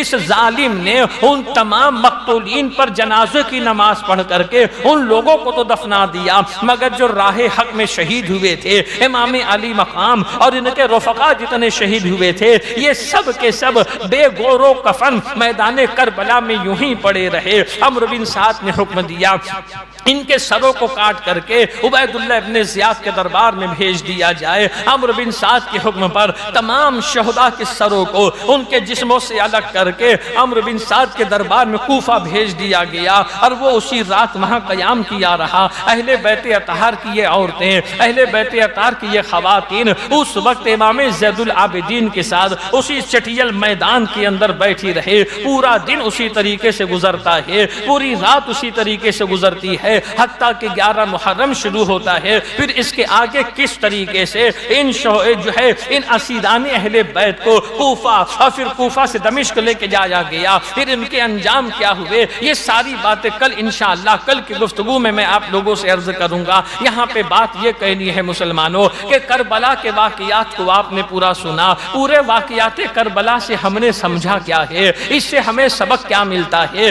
کربلا کی تاریخ ہمیں دعوت کیا دیتی ہے، کربلا کا واقعہ ہمیں پیغام کیا دیتا ہے۔ تو آپ کو کہنا پڑے گا کہ کربلا کا واقعہ ہمیں پیغام دیتا ہے تم صبر کرو اللہ تمہارے ساتھ ہے، تم مصیبت زدہ ہو جاؤ نماز کے دامن کو تھام لیا کرو، تم پریشان ہو جاؤ اللہ کا ذکر کیا کرو، تم اللہ کا ذکر کرو اللہ تمہاری مشکلات کو آسان کر دے گا، اور راہ حق پہ جب چلو گے مشکلات تمہارے راستے میں آئیں گی تو تمہیں خندہ پیشانی کے ساتھ جو ہے ان مشکلات کا سامنا کرنا ہوگا، ان مشکلات سے تمہیں گزرنا ہوگا۔ ایسا نہ ہو کہ مشکلات کی وجہ سے تم نمازوں کو چھوڑ دو، پریشانیوں کی وجہ سے تم اللہ و رسول کے ذکر کو چھوڑ دو، مصیبت میں گھر جاؤ تو نافرمانی کرنے لگو۔ آپ دیکھیں مسلمانوں کہ کربلا کے اندر جتنے جوان شہید ہوئے ہیں، لوگ جوانی کی بڑی قدر کیا کرتے ہیں نا، یقیناً جوانی کی قدر کرنی چاہیے، بڑھاپے سے پہلے جوانی کی، بیماری سے پہلے صحت کی، اور موت سے پہلے زندگی کی قدر کرنی چاہیے۔ تو یہ قدر کیسی ہوگی؟ ابھی بوڑھے ہوئے نہیں ہونا، جوان ہو جوانی میں عبادت کیا کرو، اس لیے کہ جوانی کی عبادت کی قدر اللہ کی بارگاہ میں بہت زیادہ ہے۔ تم صحت مند ہونا تو بیماری سے پہلے صحت میں اللہ کی عبادت کیا کرو، اب بیماری اور مصیبت میں تو منہ سے اللہ اللہ نکلتا ہی ہے، تمہیں اللہ نے زندگی عطا فرمائی ہے نا، تو موت آنے سے پہلے تم اپنے اللہ کو راضی کر لو، اس لیے کہ ہم اور آپ جانتے نہیں ہے کہ ہمیں مرنا کب ہے، ہماری موت کب آنی ہے۔ کربلا کے میدان سے ہمیں یہ تعلیم ملتی ہے۔ اور یاد رکھنا مسلمانوں، ہمارے اور آپ کے اندر جو سب سے بڑی کمی ہے وہ کیا ہے جانتے ہو؟ ہم امام حسین کو ڈھونڈتے کہاں ہے؟ جہاں تعزیہ بنتی وہاں حسین ملنے والے ہیں، لوگ حسین کا فیض پانے کے لیے تعزیہ داری کرتے ہیں۔ کتنے کم عقل جاہل ہے وہ لوگ، اگر کوئی مولوی تعزیہ داری کرتا تو بہت بڑا جاہل ہے، اگر کوئی پیر تعزیہ داری کرتا ہے تو بہت بڑا جاہل ہے۔ یاد رکھنا مسلمانوں، اس لیے کہ تعزیہ داری کی اجازت اسلام میں ہے ہی نہیں۔ ایک جگہ میں نے کہیں لکھا ہوا دیکھا تھا، کسی پیر صاحب نے لکھ کے لگایا تھا کہ آپ سنی ہے تعزیہ داری نہیں کرتے، تعجب ہے۔ جب یہ میں نے پڑھا تو بے ساختہ میں نے لوگوں سے کہا کہ سنی تعزیہ داری کرے، اس بات کے اوپر تعجب ہے کہ سنی تعزیہ داری کبھی نہیں کر سکتا ہے، اس لیے کہ وہ تمام تر چیزیں جسے اللہ رسول نے منع کیا ہے وہ سنی کبھی کر ہی نہیں سکتا ہے۔ مگر حیرت کی بات ہے مسلمانوں، لوگ حسین کے نام پر تعزیہ داری کرتے ہیں۔ امام حسین نے دین بچانے کے لیے اپنا سب کچھ قربان کیا ہے، وہ حتیٰ کہ شہید ہو گئے ہیں۔ آج ان کی شہادت کی مذاق مسلمان اڑاتے ڈھول بجا بجا کر کے، ڈھول بجا کر کے شہادت کا پیغام لوگوں کو دیتا ہے۔ امام حسین کی بارگاہ تک کے نہ جاؤ، ایک تلخ جملہ کہوں گا، اگر تمہارا باپ مر جائے، باپ کی میت کے اوپر تم ڈھول بجا سکتے ہو کیا؟ ماں مر جائے، اس کی میت کے اوپر تم ڈھول بجا سکتے ہو کیا؟ تمہاری بہن مر جائے اس کی میت پہ تم ڈھول بجا سکتے ہو کیا؟ ہرگز تمہاری غیرت گوارا نہیں کرے گی کہ باپ کی میت پہ ڈھول بجایا جائے، بیٹے کی میت پہ ڈھول بجایا جائے، ماں کی میت کے اوپر ڈھول بجایا جائے۔ جب تمہاری بات ہے، تمہاری غیرت گوارا نہیں کرتی ہے، اس وقت تمہاری غیرت مر جاتی ہے۔ جب کربلا میں حسین کا گھرانہ لوٹا جا رہا تھا، علی اکبر کی جوانی لوٹی جا رہی تھی، قاسم کی جوانی کو خاک و خون میں تڑپایا گیا تھا، علی اصغر کے 6 مہینے کا بچپنا چھین لیا گیا تھا، اہل بیت اطہار کو 3 دن بھوکا پیاسا رکھا گیا تھا، نبی کا وہ لاڈلا نواسا جو میدان میں بھوکا پیاسا کھڑا تھا، ان کے نانا کا اختیار حوض کوثر کے اوپر ہے، وہ نانا کا نواسا کربلا کے میدان میں بھوکا پیاسا کھڑا اپنے رسول کے دین کی حفاظت کے لیے اور قرآن و سنت رسول کی حفاظت کے لیے بیٹے کو قربان کرنا ہے تو کر رہے ہیں، بھتیجوں کو قربان کرنا ہے تو کر رہے ہیں، حتیٰ کہ سب کچھ قربان کرنے کے بعد اپنی جان کو بھی قربان کر رہے ہیں۔ جب ان کی شہادت کی بات آتی ہے تو تم محبت حسین میں ڈھول بجا کر کے اس بات کا اعلان کرتے ہو کہ محرم آ گیا۔ یہ محبت حسین نہیں ہے مسلمانوں، یہ نفس کی غلامی ہے، یہ شیطان کی پیروی ہے۔ اگر حسین سے محبت ہے تو حسین نے نماز کی تعلیم دی ہے، نماز کیوں نہیں پڑھتے ہو؟ حسین نے تلاوت قرآن کی تعلیم دی ہے، تم قرآن کیوں نہیں سیکھتے ہو؟ حسین نے جن امور کی تعلیم دی ہے ان کے بتائے ہوئے طریقے پہ کیوں نہیں چلتے ہو؟ خدا را اے مسلمانوں، اب بھی سنبھل جاؤ، سچا حسینی وہی ہے جو حسین کے طریقے پہ عمل کرنے والا ہے۔ یزیدیوں نے ڈھول بجایا تھا، تم تاریخ اٹھا کر کے دیکھ لو، تم کتابیں اٹھا کر کے دیکھ لو، جب یہ لٹا ہوا قافلہ دمشق پہنچا تھا وہاں پہ ڈھول باجے گاجے بجائے گئے تھے، مگر کتنے افسوس کی بات ہے، اور یہاں پہ آ کر کے جو ہے مسلمانوں کے اندر بہت سے مسلمان ایسے ہیں جن کے اندر پیر پرستی آ گئی ہے، میرا پیر میرا پیر میرا پیر، میرا پیر کبھی غلط بول ہی نہیں سکتا ہے، میں اپنے پیر کے ساتھ جنت میں جانے والا۔ ارے پہلے تیرا پیر خود جنت میں جائے، اس کے بعد وہ تجھ کو لے کر کے جائے گا۔ پیر کامل وہی ہو سکتا ہے جو پیر رسول کا طریقے پہ عمل کرنے والا ہو اور تمہیں رسول کا طریقہ بتانے والا ہو، وہی پیر کامل ہو سکتا ہے۔ ہرگز وہ پیر کامل نہیں ہو سکتا جو اپنے نفس کے لیے انسان کو غلط راستہ بتا دے، اور ہرگز وہ پیر کبھی کامل نہیں ہو سکتا جو اپنی واہوائی کے لیے لوگوں کو علماء سے دور کر دے، لوگوں کو رسول اللہ کی شریعت سے دور کر لے۔ اے مسلمانوں یاد رکھنا اور اس بات کا خیال رکھنا، کل قیامت کے دن امام حسین ہم سے آپ سے پوچھنے والے ہیں کہ تم مجھ سے میری محبت کا دعویٰ کرتے تھے، میں نے رسول کی شریعت کی حفاظت کے لیے اپنا سب کچھ قربان کیا ہے، اب بتا میری قربانی کا نتیجہ تھا، میری جو ہے جان نثاری کا ثمرہ تھا کہ قیامت تک کے نماز باقی رہی، قرآن باقی رہا، دین باقی رہا، اسلام باقی رہا، میں نے قربان کر کے دین کو بچایا ہے۔ تو نے عمل کتنا کیا ہے بتا دے، تو نے نمازیں کتنی پڑھی ہے بتا دے، اس وقت ہمارے پاس کوئی جواب نہیں ہوگا۔ مسلمانوں آج عاشورے کی رات ہے، مسلمانوں اس بات کا عہد اپنے آپ سے کرو، اس بات کا عہد اپنے اللہ سے کرو کہ یہاں سے جانے سے پہلے ہم اپنے گناہ سے توبہ کر کے جائیں گے۔ اس بات کا عہد کرو کہ آج کے بعد ہم سے نماز کبھی نہیں چھوٹے گی، ہم کبھی جھوٹ نہیں بولیں گے، ہم کبھی اپنے ماں باپ کو نہیں ستائیں گے، ہم کبھی اپنے پڑوسیوں کو گالی نہیں دیں گے، ہم جو کچھ کریں گے وہی طریقہ ہمارا ہوگا، وہی طریقہ کار ہمارا ہوگا، وہی روش زندگی ہماری ہوگی جو طریقہ ہمارے حسین نے ہمیں دیا ہے، جو طریقہ ہمارے حسین نے بتایا ہے۔ اگر یہ عہد کرتے ہو مسلمانوں، تمہاری زندگی بھی کامیاب ہے اور تمہاری آخرت بھی کامیاب ہو جائے گی۔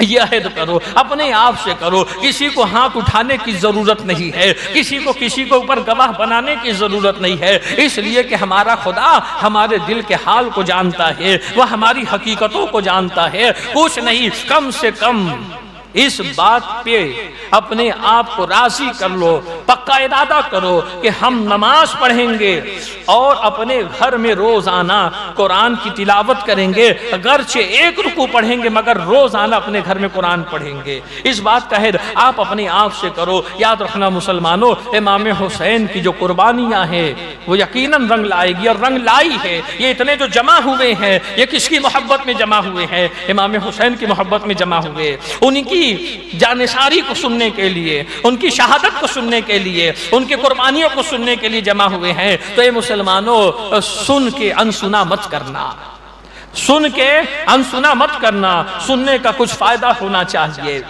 اپنی زندگی کو بدلنے کی کوشش کرو مسلمانوں۔ ایک یزید اس وقت اٹھا تھا، امام حسین نے اپنا سب کچھ قربان کر کے یزید کی سرکوبی ایسی کی کہ قیامت تک کہ جب بھی یزید کا نام آئے گا لوگ کہیں گے لعنت اللہ، اس پر اللہ کی لعنت ہو۔ آج بے شمار یزیدی ہیں، ایک دو نہیں، بے شمار یزیدی آج کے زمانے کے اندر ہے۔ کبھی نماز پر اعتراض، کبھی اذان پر اعتراض، کبھی مسجدیں شہید کر دینا، کبھی قرآن کریم کو جلا دینا، بے شمار یزیدی آج ہے۔ اس وقت حسین نے قربان کیا تھا سب کچھ، دین بچا تھا۔ آج تمہیں قربان نہیں کرنا ہے اپنی جان کو، جب وہ وقت آئے گا انشاءاللہ کریں گے۔ مگر آج ضرورت اس بات کی ہے قرآن کو اپنے سینے سے لگا لو اور دنیا والوں کو بتا دو کہ اے دنیا والوں، مسلمان جاگ گیا ہے قرآن کی حفاظت کے لیے۔ قرآن کی حفاظت کا سب سے بہترین طریقہ یہ ہے کہ مسلمان قرآن کثرت سے پڑھا کرے، اس کی تلاوت کیا کرے، اپنی مسجدوں کو آباد کر دو، اللہ تمہاری زندگی آباد کر دے گا۔ اللہ تبارک و تعالی ہمیں آپ کو سب کو ان باتوں کی توفیق عطا فرمائے۔ اعلان سماعت فرمائے۔ یہاں تک کہ شہادت کے واقعات کو ہم نے سنا، کل اس کے بعد کے واقعات مابعد کربلا جو ہوا، ایک محفل ایک مجلس اور باقی ہے، وہ کل کی ایک محفل اور ایک مجلس اور باقی ہے، وہ کل کی۔ کل مابعد کربلا، اس کے بعد کے واقعات بیان کیے جائیں گے انشاءاللہ۔ اور ابھی چونکہ شب عاشورہ ہے تو ذکر الہی اور دعا ہوگی، اور کل یوم عاشورہ ہے، عاشورے کا دن ہے، تو کل انشاءاللہ قریش نگر مسجد میں صبح 10 بجے عاشورے کی نماز کا اہتمام کیا جائے گا۔ تو میں آپ لوگوں سے گزارش کروں گا کہ اس میں بھی شرکت کریں اور کل کی محفل میں بھی شرکت کریں، اور چند اعلان اسے سماعت کر لیں۔ اعلان یہ ہے کہ انسان کم وقت میں زیادہ نیکی کیسے کمائے، یہ انسانی فطرت ہے۔ اسلام میں جو نماز کو جماعت کے ساتھ پڑھنے کا حکم دیا گیا نا، وہ جماعت کے ساتھ اسی لیے پڑھنے کا حکم دیا گیا کہ انسان کم وقت میں زیادہ نیکی کما سکے۔ الحمدللہ اللہ اس کے رسول کا فضل ہے کہ قریش نگر مسجد میں مہینے میں 6 پروگرام ہوتا ہے، 6 محفل ہوتی ہے، یعنی ہر اتوار کو عشاء کی نماز کے بعد رات میں 10 بجے درود تنجینا پڑھا جاتا ہے۔